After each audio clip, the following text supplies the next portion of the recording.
নমস্কার, আশা করছি আপনারা সকলে খুব ভালো আছেন। আমার আর একটা ভিডিওতে আপনাদের সকলকে স্বাগত জানাই। তবে আজকে আমরা বেরিয়েছি কেটিপিপি মেলার উদ্দেশ্যে।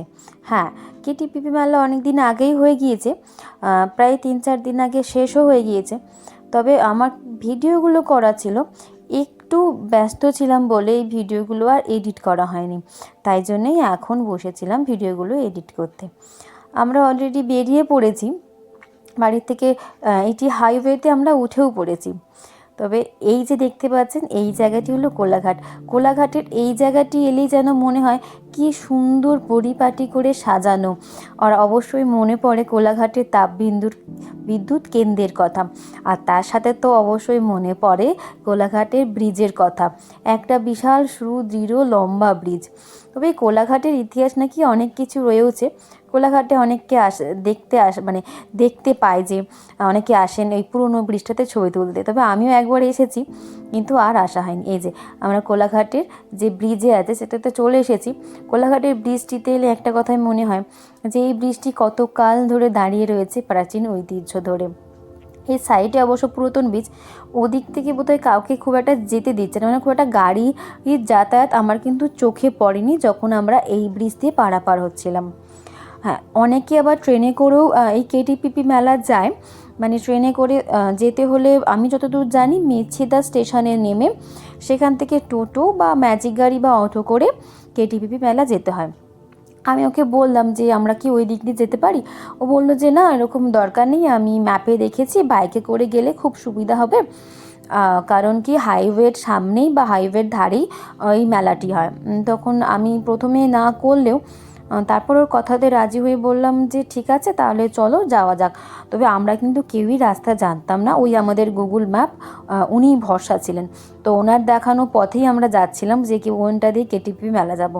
তবে এখানে অনেককেই দেখছিলাম যে অনেকেই কেটিপি মেলা যাচ্ছিলো এবং অনেক ব্যানারও দেখছিলাম এই যাত্রাপথে। তবে বলছে যে এই যে জেব্রা ক্রসিং আছে, এই জেব্রা ক্রসিং দিয়ে বেঁকে গেলেই নাকি কেটিপি মেলা। দেখেছেন, আমরা চলেও এসেছি প্রায় কেটিপি মেলাতে। তবে আমরা নেমে পড়েছি, ও ওদিকটা গেছে একটু গাড়িটা রাখতে। আবার এখানে গাড়ি রাখতে ওই 20 বা 30 টাকা করে মেলা কমিটি থেকে নিচ্ছিল। গাড়িটি প্রথমে রেখে দিতে হবে, তারপর ওখান থেকে আপনাকে একটি কুপন দেওয়া হবে এবং গাড়িটি নিয়ে যখন আমরা মেলা দেখার শেষে ওখান থেকে বেরিয়ে আসব তখন ওই কুপনটি ওনাদেরকে দেখিয়ে গাড়িটা বার করতে হবে। তো সেই জন্যই ও গাড়িটা ওইদিকে রাখতে গেছে।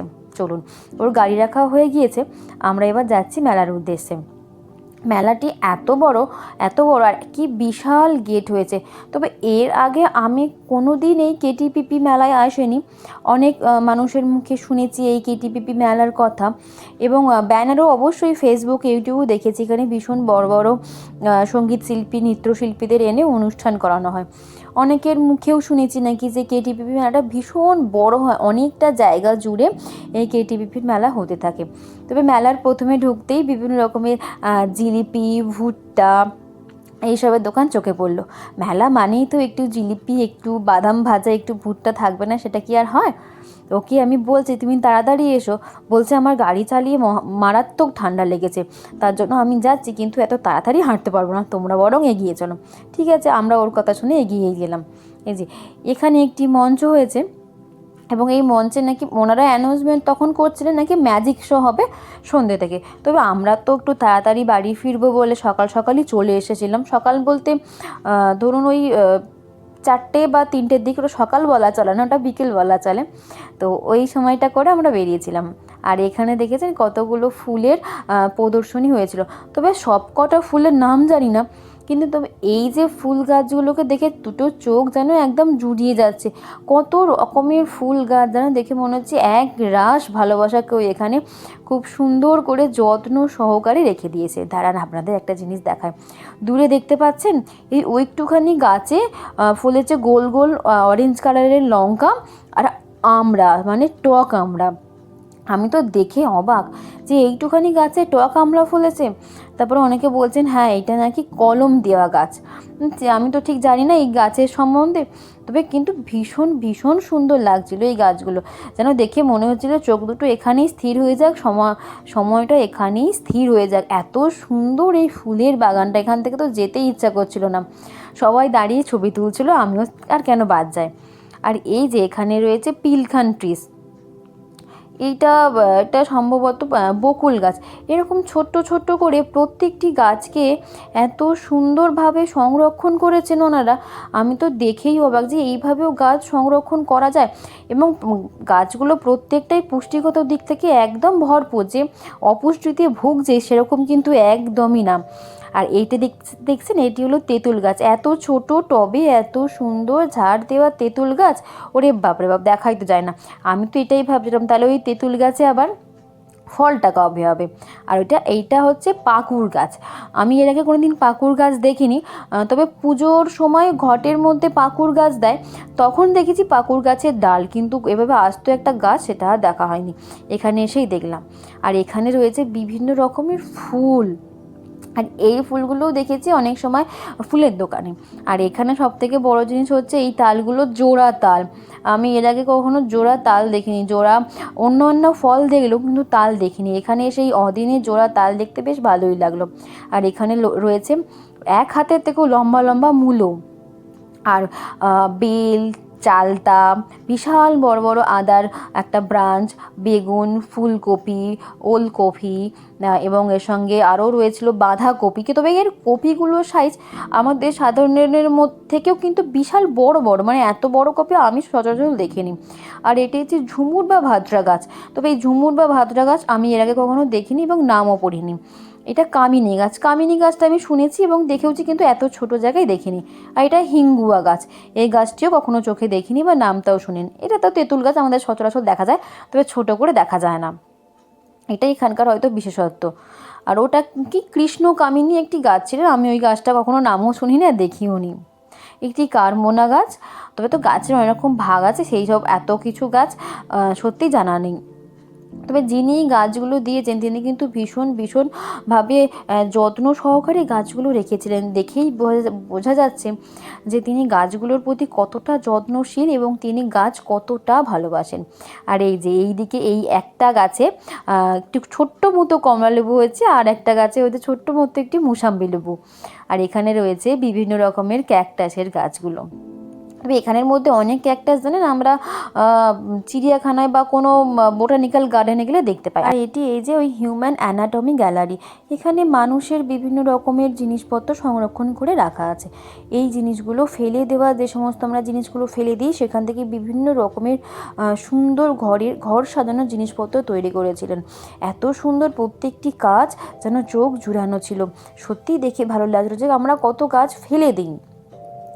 আর এইগুলো হচ্ছে প্রত্যেকটা কয়েন দিয়ে, মানে 1 টাকা 2 টাকা এরকম কয়েন দিয়ে তৈরি করা। তবে যিনি তৈরি করেছেন উনি নাকি আবার দাদাগিরিতেও গিয়েছিলেন। আর ওইখান থেকে কিন্তু আমাদেরকে আর কোনো রকম ভিডিও করতে দেয়নি, যেখান থেকে মানুষের শরীরের বিভিন্ন রকমের অংশ দেওয়া ছিল, সেই জন্য আমাদের ওখানে ভিডিওটি বন্ধ করতে হয়েছিল। ওই প্রদর্শনীটি ঘুরে দেখা হয়ে গিয়েছে, তার জন্য আমরা এসেছিলাম ওর অপোজিটে যে মেলার যে অংশটি রয়েছে সেটা দেখার জন্য। এখানে বিভিন্ন রকমের পর্দা, জানেন পর্দাগুলো খুব কম, মানে কম টাকায় বিক্রি হচ্ছিলো। এই সাইডে পর্দা বলুন, পাপোশ আর সমস্ত কিছুই বিক্রি হচ্ছে। আমি তো দেখে অবাক যে এটা মেলা নাকি আস্ত একটা নিউ মার্কেট। মানে কোন দিকটা দেখাবো, এইদিকে পাপোশ বিক্রি হচ্ছে, ওইদিকে জামাকাপড় বিক্রি হচ্ছে, এদিকে শীতের জিনিস বিক্রি হচ্ছে, শীতের জামাকাপড় বিক্রি হচ্ছে, গরমের জামাকাপড় বিক্রি হচ্ছে, বিভিন্ন রকমের আসন এক জায়গায় দেখলাম বিক্রি হচ্ছে। এখানে হচ্ছে যে বেড কাভার বিক্রি হচ্ছে, পাশপালিশের কাভার বিক্রি হচ্ছে। এখানে বিভিন্ন রকমের সোয়েটার, একদম আস্ত একটা সম্ভার নিয়ে ওনারা বসেছেন, যে সারাদিন ঘুরলেও যেন শেষ না হয়। আর এই যে কানেরগুলো দেখছেন মেয়েদের ভালো লাগা, এইগুলো কিন্তু প্রত্যেকটা কানের পিস 40 টাকা করে বিক্রি হচ্ছিল। তবে আমি আর নিইনি, কারণ আমি অন্য একটা মেলা থেকেই কানেরগুলো অলরেডি কিনে নিয়েছিলাম কিছুদিন আগে, সেই জন্য আর ওই কানেরগুলো নেওয়া হয়নি। এখানে বিভিন্ন রকমের আসন। তবে দাঁড়ান, আমার না এই ফুল আসনগুলো খুব পছন্দ হয়েছে। একজনের বাড়িতে গিয়েছিলাম, একটা রিলেটিভের বাড়িতে দেখেছিলাম যে ফুল আসনগুলো রয়েছে, তার জন্য আমি ওকে বললাম যে একটু আমাকে এই ফুল আসনগুলো কিনে দেবেন। বললো যে ঠিক আছে তুমি তাহলে নাও। কোনো ব্যাপার না। তো সেই জন্যই এখানেই পছন্দ করছিলাম ফুল আসনগুলো। উনি একটু দাম বলছিলেন, তো একটুখানি বার্গেনিং করে নিলে উনি একটু কম পয়সায় দিয়ে দেয়। অনেকেই করছে এবং সেটা দেখে আমরাও বললাম। তো সেই জন্যই আমি ওকে বললাম, বলছে যে কটা নেব? আমি বললাম 5টা কি 6টা নিয়ে নাও, একটু ভালো ভালো কালার দেখে নিয়ে নাও। চলুন, আমাদের আসন নেওয়া হয়ে গিয়েছে, আমরা এসেছি মেলার এই দিকটা ঘুরতে। আবার এই ছোট্ট ছোট্ট বাচ্চাদের জামার যে সেটগুলো শীতের 170 টাকা করে বিক্রি হচ্ছিল। তো অনলাইনের থেকেও জামার দাম ভীষণ কম। এখানে বিভিন্ন রকমের ব্যাগ বিক্রি হচ্ছিল, 100 টাকা থেকে শুরু এখানের ব্যাগ 100 টাকা 200 টাকা এরকম সমস্ত রকমের ব্যাগই এখানে রয়েছে। আমার তো বেশ সুন্দর লাগছিল ওই টেডি বিয়ার দেওয়া ব্যাগটি। ওকে বললাম কিনে দেবে, ও বললো যে না, তোমার তো একটা রয়েছে, আগে ওটা ছিঁড়ে যাক, তারপর আমি তোমায় আবার কিনে দেবো, ব্যাগ কিনে ঘরটা আর ভর্তি করে ফেলো না। ঠিক আছে, আমি ওর মুখের ওপর আর কথাই বললাম না, চলে গেলাম। তবে দাঁড়ান, ওই সামনের স্টলটাতে অবশ্যই যেতে হবে, তার কারণ ওই স্টলটাতে আমার প্রিয় জিনিস রয়েছে, সেটি হলো আচার। তবে আমিও আজকে আচার নিয়ে নিই এবং আজকের ভিডিওটা এই পর্যন্তই। যদি আপনাদের এই ভিডিওটি ভালো লেগে থাকে তাহলে অবশ্যই আমার চ্যানেলটি সাবস্ক্রাইব করতে পারেন, এবং যদি মনে হয় যে এই ভিডিওটা আপনাদের প্রিয়জনদের মধ্যে শেয়ার করা দরকার তাহলে অবশ্যই চ্যানেলটি শেয়ারও করতে পারেন।